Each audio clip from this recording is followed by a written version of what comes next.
Hello everyone, welcome back to our YouTube channel. तो आज के इस वीडियो में जो है हम सॉल्व करने वाले हैं अपना CUET PG 2022 MSc केमिस्ट्री का पेपर सॉल्यूशन का अपना नेक्स्ट क्वेश्चन, जिसमें हमारा नेक्स्ट क्वेश्चन जो है क्वेश्चन नंबर 37 है। क्वेश्चन यहाँ पे क्या कह रहा है, यहाँ पे दो स्टेटमेंट दिए गए हैं एंड पूछा गया है कि दोनों स्टेटमेंट सही या फिर गलत है। तो पहला स्टेटमेंट बोल रहा था electronic structure of the atoms in the second and third row of transition metal always follow the pattern of first रो।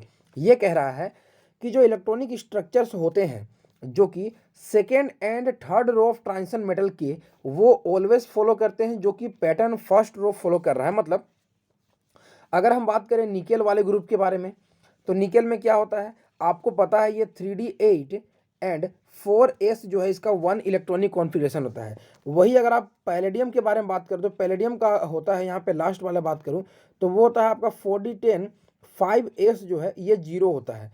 तो यहाँ पे आप एक चीज़ देख सकते हो कि निकेल का जो इलेक्ट्रॉनिक कॉन्फ़िगरेशन में D8 है, वेयर एज यहाँ पे पैलेडियम के बारे में बात करो तो 4D यहाँ पे 10 हो गया। मतलब ये पैटर्न फॉलो नहीं किया, जिसमें जो है निकेल का 8 इलेक्ट्रॉन है तो यहाँ पे पैलेडियम के पास में भी जो है आपका यहाँ पे 8 इलेक्ट्रॉन नहीं है।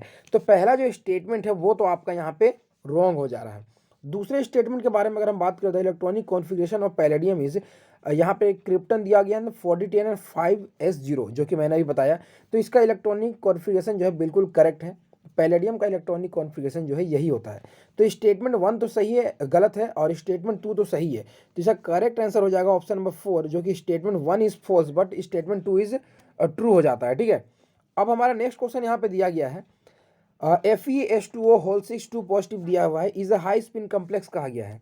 वो क्या है, एक हाई स्पिन कम्प्लेक्स है जिसमें जो है इसका नैनोमीटर में जो है 1000 नैनोमीटर में जो है आपको यहाँ पे वेवलेंथ दिया गया है, यानी लेमडा का वैल्यू जो है आपको दिया गया है।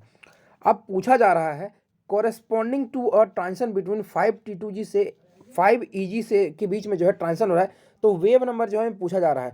तो याद रखना वेव नंबर जो होता है वो इन्वर्सली प्रोपोर्शनल टू, वो होता है आपका इन्वर्सली प्रोपोर्शनल टू 1/λ होता है। ठीक है, तो हमें जो है सिंपली जो है इस वेव नंबर के बारे में पता करना है कि वेव नंबर क्या होगा।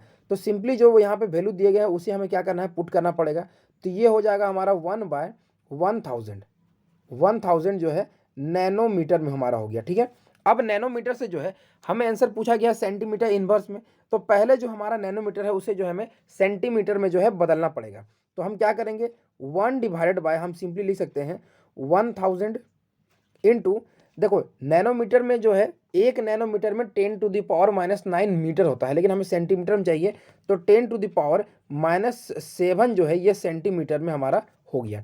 अब देखो यहाँ पे अगर आप ध्यान दोगे तो यहाँ पे 10⁻⁻7 है एंड यहाँ पे हमारा 3 जो है यहाँ पे 0 है।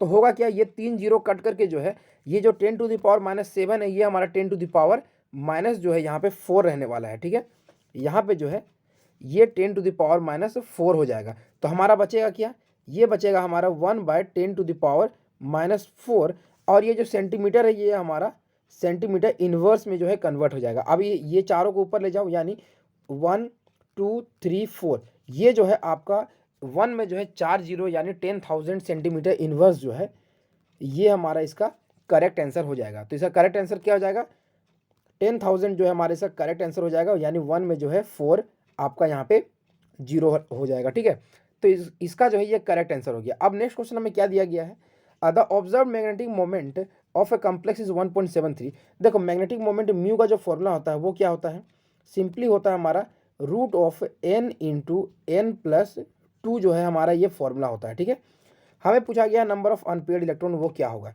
तो याद रखना इसे निकालने के लिए सिंपली जो है आपको जैसे 1.73 दिया गया ना, तो ये डेसिमल जो भी पॉइंट से पहले जो भी नंबर होता है ना उतना ही अनपेयर्ड इलेक्ट्रॉन बेसिकली होता है।